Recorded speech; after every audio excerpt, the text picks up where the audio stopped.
ලංකාවෙන් ඇමරිකාවට ආනයනය කරගන්න භාණ්ඩවලට 44%ක බද්දක් අය කරන්න ඩොනල්ඩ් ට්‍රම්ප් ජනාධිපතිවරයා ඇමරිකාවේ ජනාධිපතිවරයා ගත්ත තීන්දුව ගැන අපි කතා කළා. ඒ කතා කරපුවාම කමෙන්ට් වගේක් වැටෙනවා. සාමාන්‍යයෙන් මේ රටේ මිනිස්සුන්ගේ මතයකුත් ආවා ඇමරිකාව ගත්ත තීන්දුව වලට මේ ලංකාවේ ආණ්ඩුව මොනව කරන්නද කියලා ප්‍රශ්නයක්. කියන්නේ ඒක ඩොනල්ඩ් ට්‍රම්ප්ගේ තීරණයක්. ඒක අනුර කුමාර දිසානායකට කරන්න දෙයක් නැහැ කියලා ෂෝක් එකකට පස්ස දෙව ගන්න පටන් ගත්තා දිවෙන්න. අපි කියනවා නෑ මේ ආණ්ඩුවේ තමයි වැරද්ද. ඩොනල්ඩ් ට්‍රම්ප් ලෝකේ හැම රටකටම 144ක් හෝ විශාල බදු ගැව්වේ නෑ. 10%ක බද්දක් ගහපු රටවලුත් තියෙනවා. විශාල ප්‍රමාණයක් තියෙන 10%ක බද්දක් ගහපු එක. එතකොට මේ 144ක බද්දක් ගහන්න ඒ අගේ තීන්දුව කළේ කොහොමද? ඇයි ඒක ලංකාවේ ආණ්ඩුව කරන හාදෙයින්ට වළක්ව ගන්න බැරි වුණේ? මේක තමයි වැදගත්ම ප්‍රශ්නේ. ඇමරිකාවට ලංකාවෙන් ආනයනය කරනවා ඩොලර් බිලියන 3000ක විතර භාණ්ඩ. හැබැයි ඇමරිකාවෙන් ලංකාව අපනයනය කරගන්නේ ඩොලර් මිලියන 368ක විතර භාණ්ඩ. ඒතර විශාල වෙළඳ හිටියක් තියෙන බව ඇමරිකාව කියනවා. දැන් ඇමරිකාවේ ආර්ථිකය නගා හිටවන එක තමයි ඩොනල්ඩ් ට්‍රම්ප්ගේ ප්‍රශ්නේ. ඩොනල්ඩ් ට්‍රම්ප්ගේ ආණ්ඩුවට සිද්ධ වෙලා තියෙනවා මොකද විශාල වශයෙන් ඇමරිකාවේ ආර්ථිකය කඩාගෙන වැටෙනවා මේ වෙළඳ හිගේ නිසා. ඒගොල්ලෝ ඇමරිකාව පැත්තෙන් ආනයනය කරගන්න වටිනාකම් වලට සමානවවත් ඇමරිකාවට අපනයනය කරගන්න බැරි වෙලා තියෙනවා. මේ අරුබුදයෙන් මිදෙන්න තමයි මේ විශාල බදු අය කරන්න තීන්දුවක් ගත්තේ. එතකොට මේ 144 කියන එක ඒ අගේ තීන්දුව කරගන්නේ මේ ලංකාවෙන් ආනයනය කරන භාණ්ඩවල ඩොලර් බිලියන 3000ක මේ ඩොලර් බිලියන 3ක එහෙම නැත්නම් ඩොලර් මිලියන 3000ක අගේ සහ මේ වෙළඳ හිගය අතර ප්‍රතිශතය ගණන් හදපුවාම ඒක 88ක්. අන්නේ 88න් 150ක් තමයි 144ක් විදිහට බද්ද ගන්න ඩොනල්ඩ් ට්‍රම්ප් තීරණය කරන්නේ. එතකොට ඒ තීන්දුවට ලංකාවේ රජයට මොකද මේ වෙනකොට ලංකාව ඇමරිකාවෙන් ගෙන්වන භාණ්ඩවලට තීරු බදු ගන්න 88ක්. එතකොට ඒකත් ඩොනල්ඩ් ට්‍රම්ප් මේ තීන්දුවක් කියන්නේ මේ ඩොනල්ඩ් ට්‍රම්ප් ගහන තීරු බද්දේ ප්‍රතිශතයට ලංකාව ඇමරිකාවෙන් ගෙන්වන භාණ්ඩවලට අය කරන බද්ද ඒකත් සලකා බලනවා. එතකොට ලංකාව ඇමරිකන් බඩු වලට 88ක බද්දක් ගහනවා. දැන් මේ ඔබ තේරුම් ගන්න හොඳට මේක. එතකොට මේ ආණ්ඩුව වග කියන්න ඕනේ නැද්ද කියන ප්‍රශ්නෙට උත්තරයක් හොයාගන්න ඕන. දැන් මේකේ හරි අපූර්ව කෑල්ල තමයි විදේශ කටයුතු සහ විදේශලකයා නියෝජ්‍ය ඇමති අරුන් හේමචන්ද්‍ර සුපුරුදු වැඩේ කරනවා. ඒ තමයි ඒගොල්ලෝ කියනවා මේ කියන්නේ ලංකාව 88ක බදු ගහන එක ඒක මේ වර්තමාන ආණ්ඩුවේ ප්‍රශ්නයක් නෙවෙයි. පැවති ආණ්ඩුව වල තීන්දුවක්. පැවති ආණ්ඩුව වල ප්‍රශ්නයක් හින්දා තමයි මේ ඇමරිකාව මේ බද්ද ගහන්නේ. අර සුපුරුදු වැඩේ කරනවා. අර ඉලවෙක් පැනලා ලංකාවටම විදුලිය විසන්දි වුණා කියලා විදුලි බල ඇමතිවරයා ප්‍රකාශ කළා. නමුත් පත් කරපු කමිටුව කියනවා නෑ නෑ මේ රිලව් පැනපු මගුලක් නෙවෙයි වෙලා තියෙන්නේ. වික්ටෝරියා මේ විදුලි බලාගාරයේ ට්‍රිප් වෙලා. ඒ නිසා තමයි ලංකාවට විදුලි බලය එන හිටියේ. හැබැයි ඇමති කිව්වේ මොකද්ද? අර විශේෂඥ කමිටුව කියනවා රිලව් පැනලා නෙවෙයි වික්ටෝරියා ට්‍රිප් වෙලා. ඇමති කියනවා නෑ රිලව් පැනලා. මේ ආණ්ඩුවේ හැටි මම මේ කියන්නේ. ඊට පස්සේ තව മന്ത്രിවරයෙක් ජාතික ජන බලවේගයේ කිව්වා දැන් ඉන්න රිලව් අර්බුදයට මේ මාලිමාවේ ආණ්ඩුවේ ප්‍රශ්නයක් නෙමෙයි ඒ රනිල්ගේ කාලේ රිලව්. එහෙම උත්තරනේ. ඒ වගේ තමයි ඩොනල්ඩ් ට්‍රම්ප් මේ බද්ද අය කරන්නේ කලින් ආණ්ඩුවල බදු ප්‍රතිපත්තිය නිසා. අපි කියමු 188ක බද්දක් ගහන එක කලින් ආණ්ඩුවල ප්‍රතිපත්තියක් තමයි. හැබැයි ලංකාවේ විශාල ආර්ථික අර්බුදයක් ආවට පස්සේ ආනයන සීමා ඇති කරන්න ඕන නිසා තමයි මේ බදු ප්‍රතිපත්තිය ගෙනාවේ. හැබැයි ලංකාව දැන් තියෙන්නේ ආර්ථික අර්බුදයෙන් කියන්නේ බංකොලොත් භාවයෙන් මිදිලා.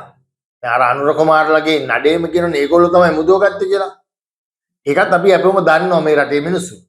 හැබැයි ඒගොල්ලොම මුදාගත්තා නම් අර්බුදය සමනය කරගන්නේ කොහොමද?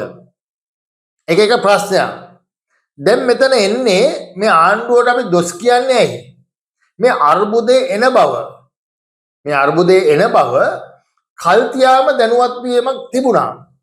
ආණ්ඩුව දන්නේ නැත්නම් රනිල් වික්‍රමසිංහ ඉංග්‍රීසියෙන්ුත් කිව්වා, ප්‍රසාද් සිරිවර්ධන සිංහලෙන්ුත් කිව්වා මේ කතාව. ඉතා හොඳ පැහැදිලි කෙනෙක්. තව മന്ത്രിවරු කිව්වා, හිටපු මැති ඇමතිවරු කිව්වා. ඉතාම හොඳ පැහැදිලි කිරීම් දෙකක් තිබුණා. රනිල් වික්‍රමසිංහ ඉංග්‍රීසි භාෂෙන් කිව්වා මේ ඩොනල්ඩ් ට්‍රම්ප්ගේ ආගමනයත් එක්ක මේ විශාල බදු ප්‍රතිපත්තිය වෙනසක් වෙනවා. එතකොට මේ අර්බුදය කියන්නේ ඇමරිකාව ගන්න තීන්දුව මුළු ලෝකෙටම බලපානවා. මේ ලංකාව මේ පිළිබඳව අවධානයෙන් ඉන්න ඕන. ප්‍රසාද් සිරිවර්ධන පාර්ලිමේන්තුවේ සිංහලෙන් තේරෙන සිංහලෙනුත් කිව්වා මේ ඇමරිකාව ඉදිරියේදී බදු පැනවීමට නියමිතයි. ඒ නිසා ඒකට සූදානම් වෙන්න. ඒතර ඇමරිකාව මේක ගණනය කරගන්නේ කොහොමද කියන කාරණා ඔක්කොම පැහැදිලිව කිව්වා. එහෙමනම් ආණ්ඩුව තියෙන්නේ අනුර කුමාරලාගේ යටතේ.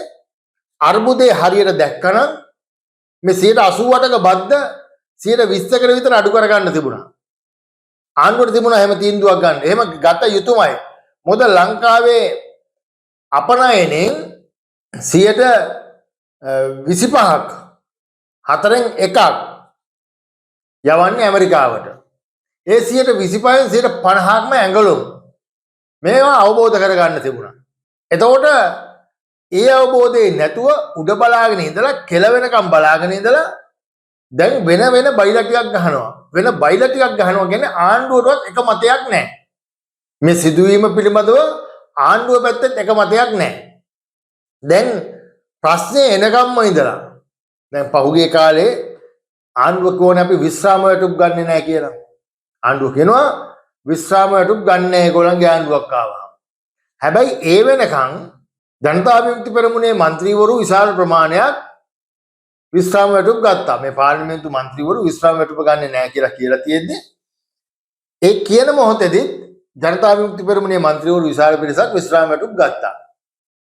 එතකොට ඒ ප්‍රශ්නයක් අහපුවාම ඒක මිනිස්සු ප්‍රශ්න කළා එහෙනම් මේ උදාහරණයක් විදිහට පූර්වාදර්ශයක් විදිහට ඕගොල්ලෝ දැන් මේ විශ්‍රාම වැටුප එපා කියලා විශ්‍රාම වැටුප දෙපාර්තමේන්තුවට ලියුමක් දීලා විශ්‍රාම වැටුප නොගෙන ඉන්න. එතකොට ආණ්ඩු මේ ජනතා විමුක්ති පෙරමුණ පැත්තෙන් එදා කිව්වේ නෑ මේ ඉන්න පාලකයෝ හොරු නිසා අපේ විශ්‍රාම වැටුපත් උන් හොරා කරනවා. අන්න ඒ නිසා තමයි අපි එක ගන්න කියලා කිව්වා.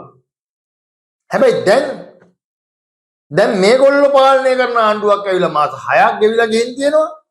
තාමත් විශ්‍රාම වැටුප ගන්නවා. ඒ කියන්නේ මේ ආණ්ඩුව තාමත් හොරා කරනවා. කණින් උන් වගේ. ඒක ප්‍රශ්නයක් එනවනේ.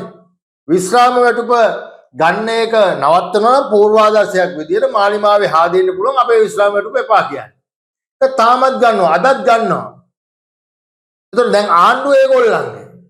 එහෙමනම් ඩොනල්ඩ් ට්‍රම්ප් මේ බදු ප්‍රතිපත්තියේ වෙනසක් කරනවා කියන එක ඉංග්‍රීසියෙන් සිංහලෙන් තේරුම් බේරුම් කරලා දීලා තියෙද්දිත් ආණ්ඩුව මේගොල්ලන්ගේ තියෙද්දිත් ආණ්ඩුව මාලිමාවට තියෙද්දිත් ජනතා විමුක්ති පෙරමුණට තියෙද්දිත් ආණ්ඩුවට බැරි වුණා මේ වර්තමාන ආණ්ඩුව ගන්න ලංකාවේ රජය ගන්න තීරු බදු වල වෙනස හදා ගන්න.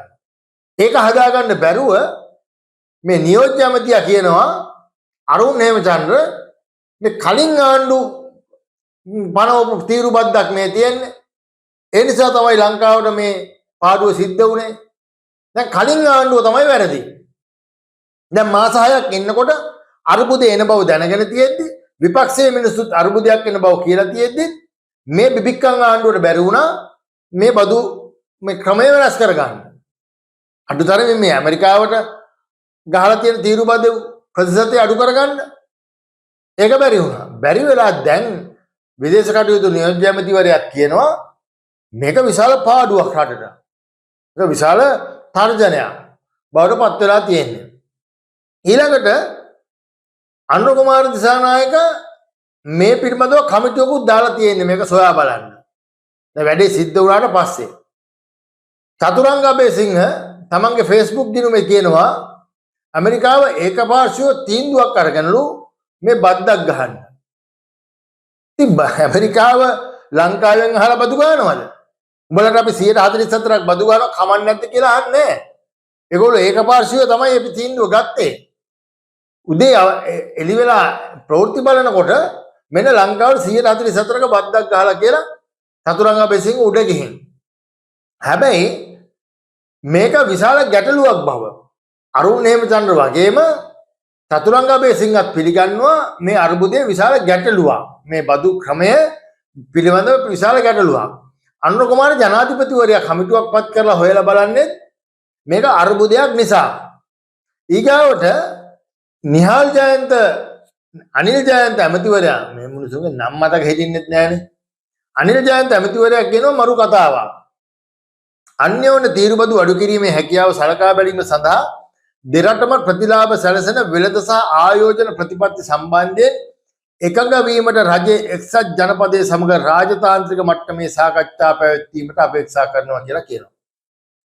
අන්‍යෝන්‍ය වෙළඳ ගිවිසුම් පිළිබඳව අන්‍යෝන්‍ය තීරුබදු පිළිබඳව රාජතාන්ත්‍රික මට්ටමින් ඇමරිකාව එක්ක කතා කරනවලු.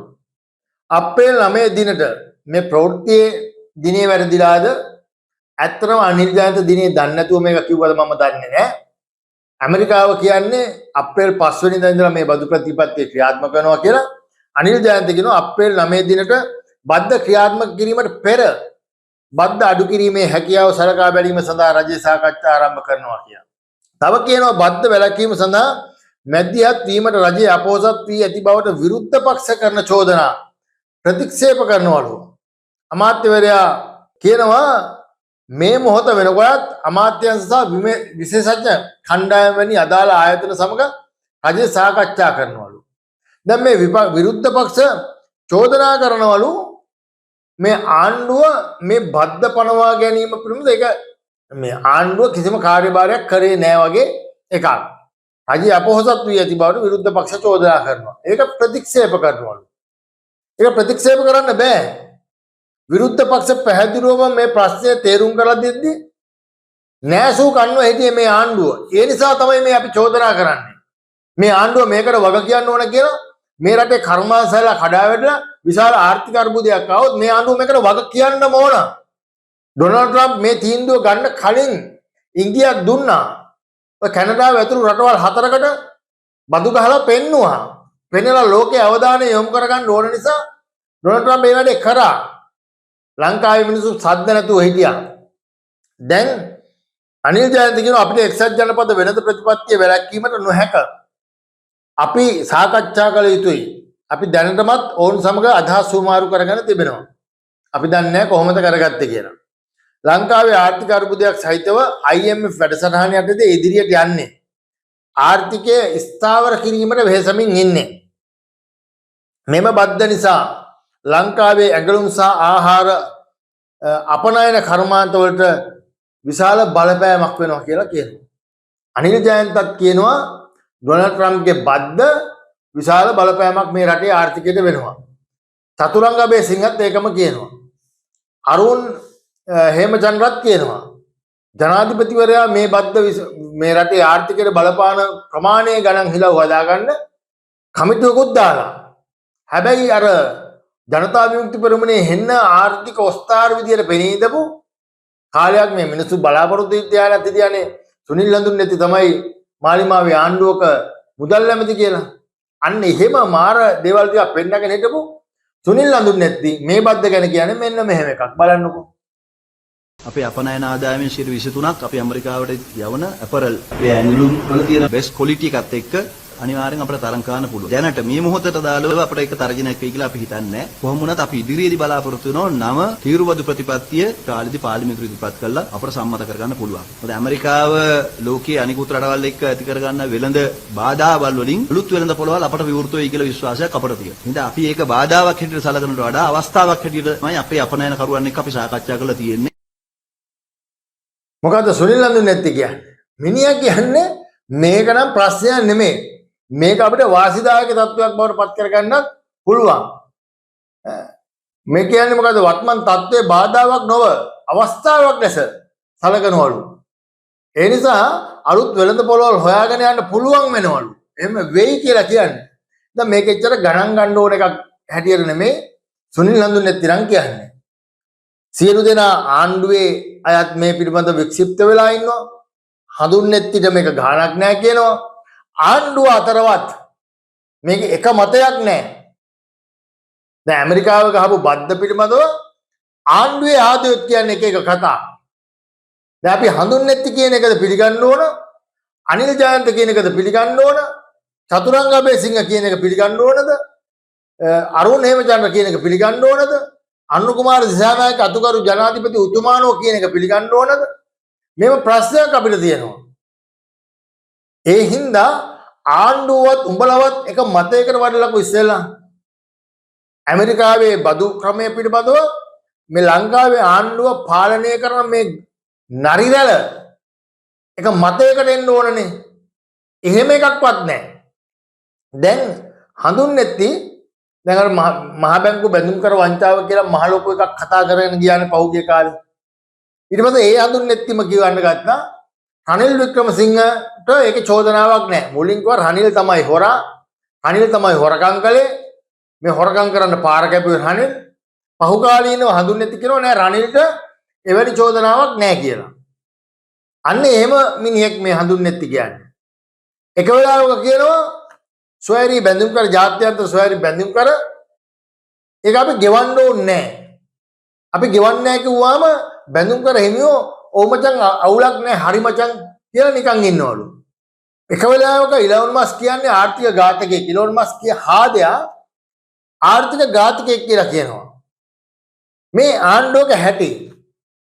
ඊට පස්සේ අර සමන්ත විද්‍යාරත්න කියන හාදයා මිනිහා කියනවා එක වෙලාවක අපි IMF ගිහිල්ලා IMF එකේ කොන්දේසි වලට අපි ණය ගන්න නැහැ. අර්බුදේ ඩොලර් නම් IMF එක දෙන්නේ ඩොලර් නම් මේගොල්ලන්ගේ ආණ්ඩුව ගෙන් කියනවලු මේ උඹලා කියන විදිහට අපි ගන්න අපේ කොන්දේසි වලට යටත්ව උඹලා ඩොලර් ටික දෙනවා නම් දීපල්ලා. නැත්නම් උඹලගේ ඩොලර් උඹලම තියාගනින්න. අන් එහෙම තමයි මේ ආණ්ඩුවේ හාදියෝ කතා බහ කරමින් හිටියේ පෞගිය කාලේ. ඒකට තේරුම් ගන්න ඕන දේ තමයි විශාල අර්බුදයක් ඇවිත් තියෙනවා. මේ අර්බුදයවත් අවබෝධ කරගෙන නැහැ මේ ආණ්ඩුවේ මිනිස්සු. ඒ කියන්නේ ඇමරිකාවෙන් ගහන බද්දේ අර්බුදය ඒකේ විශාලත්වය කොච්චරක්ද කියලා වත් අවබෝධයක් නැති මිනිස්සු ටිකක් මේ ඉන්නේ. අඩුතරමින් රාජ්‍ය තාන්ත්‍රික මට්ටමේ මේක කතා කරලා විසඳ ගන්න පුළුවන්ද? අපේ බද්ද අඩු කරලා එහෙ බද්දත් අඩු කර ගන්න පුළුවන්ද? මොකද ලංකාවේ බද්ද අඩු කරාට පාඩුවක් නැහැ. අඩුතරේ ඒක කතා බහ කරලා විසඳ ගන්න පුළුවන් මට්ටමට ප්‍රශ්නේ තේරුම් ගන්න ඕනේ. උත්තරේ හොයන්න නම් ප්‍රශ්නේ තේරුම් ගන්න ඕනේ. මේ ආණ්ඩුවට වෙලා තියෙන්නේ උත්තර හොයන්න විදියක් නැහැ. ප්‍රශ්නේවත් හරියට දන්නේ නැති නිසා. CCTV කෝපි එක අයිස්ක්‍රීම්